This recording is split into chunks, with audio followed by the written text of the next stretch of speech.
La siguiente es una presentación de El Mundo de Mañana. Bienvenidos al Mundo de Mañana. Escuche cuidadosamente. ¿Ha sido usted engañado? Yo no, dirá usted. Aunque la inspirada palabra de Dios dice que todos han sido engañados. Eventos proféticos específicos descritos en su Biblia se están materializando rápidamente. Usted debe comprenderlo y debe servir al verdadero Dios y al verdadero Jesucristo descrito en su propia Biblia. ¿Adora usted al verdadero Jesucristo o a algún otro Jesús? Jesús dijo que muchos vendrían en su nombre y engañarían a muchos. ¿Es usted la única excepción? Usted debe estar absolutamente seguro. Acompáñenos.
Bienvenidos nuevamente. Notemos en Mateo 24 en la Biblia lo que enunció directamente Jesucristo. Vayamos a Mateo 24, versículo 3. Y estando él sentado en el monte de los olivos, los discípulos se le acercaron aparte diciendo: Dinos, ¿cuándo serán estas cosas y qué señal habrá de tu venida y del fin de esta era? No el fin del mundo, sino el fin de esta sociedad humana separada de Dios. Respondiendo Jesús les dijo: Mirad que nadie os engañe, porque vendrán muchos, no pocos. Notemos que dice muchos en mi nombre, no en sus propios nombres, sino en el nombre de Cristo, y a muchos engañarán. No dice que engañarán a pocos, sino que engañarán a muchos. Y oiréis de guerras y rumores de guerras. Mirad que no os turbéis, porque es necesario que todo esto acontezca, pero aún no es el fin. Así que mucha gente será engañada antes del retorno de Cristo como Rey de Reyes. Ahora notemos la advertencia del apóstol Pablo acerca del mismo tema. Vayamos a 2 de Corintios capítulo 11. Dice el versículo 3: Pero temo que como la serpiente con su astucia engañó a Eva, vuestros sentidos sean de alguna manera extraviados de la sincera fidelidad a Cristo. Porque si viene alguno predicando a ¿otro Jesús? ¿Ha usted aceptado sin querer a otro Jesús que el que os hemos predicado? O si recibís otro espíritu que el que habéis recibido, u otro evangelio que el que habéis aceptado, bien lo toleráis. Mucha gente sigue la corriente y no investiga. Muchos no prueban estas cosas. Versículo 13. Porque estos son falsos apóstoles, obreros fraudulentos, que se disfrazan como apóstoles de Cristo. Se ven como ministros verdaderos, pero no lo son. Y no es maravilla, porque el mismo Satanás se disfraza como ángel de luz. Y notemos ahora, así que no es extraño si también sus ministros, Satanás tiene ministros, se disfrazan como ministros de justicia, cuyo fin será conforme a sus obras. Parecen verdaderos ministros, pero no lo son, y usted debe probarlo, probando lo que la Biblia verdaderamente dice. Nosotros lo hacemos en este programa. Traiga su Biblia. Ábrala, vea lo que dice la Biblia, quizás lo sorprenda. Vayamos ahora a Apocalipsis capítulo 12, versículo 9. Y fue lanzado fuera aquel gran dragón, la serpiente antigua que se llama Diablo y Satanás. Y ahora notemos, el cual Satanás engaña, al mundo entero. Fue arrojado a la tierra y sus ángeles fueron arrojados con él. ¿Sabe, amigo? Los científicos muchas veces hacen pruebas exhaustivas en sus laboratorios.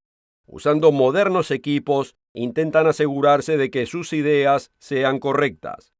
¿cuánto más debemos nosotros probar nuestras ideas acerca del propósito de la existencia humana, acerca del gran Dios, el verdadero Dios y el verdadero Jesucristo y la vida eterna? Muchísimo más. Debemos aprender a hacer esto, ya que la Biblia dice en 1 de Tesalonicenses 5:21, examinadlo todo. Debemos examinarlo todo. Notemos lo que dice ahora en los Hechos 17. Los Hechos 17. Vayamos ahí.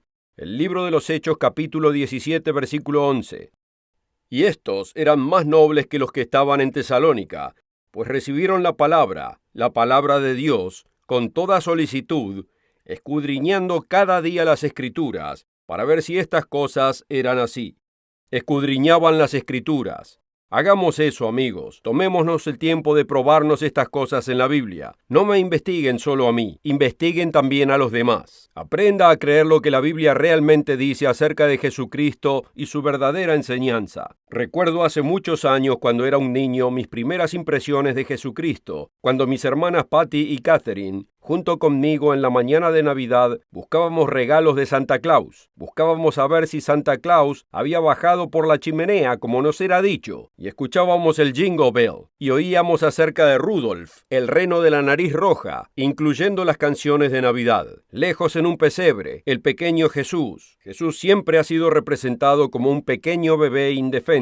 Esta fue nuestra primera impresión, realmente una fuerte impresión de la cristiandad. En la iglesia se decían cosas en general, pero francamente nada citado de la Biblia, con excepción de la idea del ministro de tomar un versículo y tornarlo en algo político o filosófico o algo que nos hiciera sentir bien, pero nunca leer las escrituras de la Biblia y probarlas. Luego Cristo era representado como un débil, flaco y afeminado joven con cabello largo, sentado de costado en un burro. Usted vio los retratos. ¿Alguno tiene este tipo de recuerdos de lo primero que escuchó acerca de Jesucristo? ¿Cómo lo describe el propio Dios a Jesucristo? El verdadero Jesucristo. ¿Cuál es su origen? ¿De dónde vino? ¿Apareció de repente debajo del árbol de Navidad en un pesebre cuando era niño? ¿Cuál es su origen? ¿Cuánto poder tenía? ¿Era un niño indefenso? ¿Se veía débil y afeminado? ¿Cuáles eran sus enseñanzas? Volvamos a Juan capítulo 1. En el principio era el Verbo, el Logos, la palabra. Puede ser traducido el portavoz. Y el Verbo era con Dios, estaba con Dios el Padre. Y el Verbo, el portavoz, era Dios. Este era en el principio con Dios. Todas las cosas por Él fueron hechas, y sin Él nada de lo que ha sido hecho fue hecho. ¿Quién creó los cielos y la tierra, el sol, la luna, las estrellas, el glorioso cosmos que vemos en los cielos? ¿Quién creó el universo entero? Cristo lo hizo. Él creó todas las cosas, lo dice aquí muy claramente y en muchos otros lugares. Él era el Verbo, el Logos, el portavoz de Dios. Él fue el que habló con Adán y Eva en el jardín del Edén. Él fue quien le apareció a Abraham, a Isaac y a Jacob. Notemos en 1 de Corintios ahora. Vayamos en la Biblia donde dice claramente, en 1 de Corintios capítulo 10, dice: porque no quiero, hermanos, que ignoréis que nuestros padres todos estuvieron bajo la nube, y todos pasaron el mar, y todos en Moisés fueron bautizados en la nube y en el mar, y todos comieron del mismo alimento espiritual, y todos bebieron la misma bebida espiritual, porque bebían de la roca espiritual que los seguía. Había una roca que aparece numerosas veces en el Antiguo Testamento, y la roca era Cristo. Él era aquel ser divino que los siguió, que los castigó, que los socorrió, que los bendijo, que los protegió durante 400 años. Él era esa roca, y la roca era Cristo. Él era el que estaba con ellos en el Antiguo Testamento y los guiaba. Versículo 9. Ni tentemos al Señor, a Cristo, como también algunos de ellos le tentaron. En el antiguo Israel, muchos tentaron a Cristo. Él estaba ahí. Cristo era el Dios de Israel. Ni tentemos al Señor, Cristo, como también algunos de ellos le tentaron y perecieron por las serpientes. Ni murmuréis como algunos de ellos murmuraron y perecieron por el destructor. Él estaba ahí. Él era el Dios de Israel. Notemos ahora Éxodo 24, versículo 9. Y subieron Moisés y Aarón, Nadab y Abiú, y 70 de los ancianos de Israel. Por lo menos 74 a 75 hombres estaban ahí presentes, decenas de hombres, y vieron al Dios de Israel, y había debajo de sus pies como un embaldosado de zafiro, semejante al cielo cuando está sereno. Mas no extendió su mano sobre los príncipes de los hijos de Israel, y vieron a Dios y comieron y bebieron. Así que vieron a Dios y comieron y bebieron. ¿Quién era ese Dios? Luego les dio los 10 mandamientos aquí. Sube a mí al monte, le dijo a Moisés, y te daré las tablas de piedra, y la ley y los mandamientos que he escrito para enseñarles. Aquí está el Dios que dio los 10 mandamientos, que obviamente era Cristo. Cristo era esa roca. Cristo fue el que pronunció los 10 mandamientos. Él nos dijo que no matemos, que no robemos, que no cometamos adulterio. ¿Hay algo de malo con esto? Él dijo que guardemos el día sábado. Es un día santo. Él lo guardó dejándonos un ejemplo. ¿Hay algo de malo en esto? Esto vino de Cristo. Él pronunció todos los mandamientos ante Israel. Muchos ministros que profesan ser cristianos dicen que Cristo abrogó los 10 mandamientos, los mismos mandamientos que Él mismo nos dio. ¡Wow! Millones de creyentes que dicen ser cristianos creen que no deben guardar la ley espiritual de Dios. No hace falta que guarden todos los rituales, pero aquí se está refiriendo a la ley espiritual, los 10 mandamientos. Amigo, ¿cómo puede siquiera imaginar la idea de que el verdadero Cristo, que dio los 10 mandamientos, luego diga que no debemos guardarlos? Piénselo, pruébese esto a sí mismo. En este momento quisiera ofrecerles uno de los más estremecedores folletos que hemos publicado hasta este momento. Les será enviado absolutamente gratis al requerirlo. Es titulado El falso cristianismo, un engaño satánico. Este folleto revela en detalle cómo engaña a Satanás a la gente a través de una falsa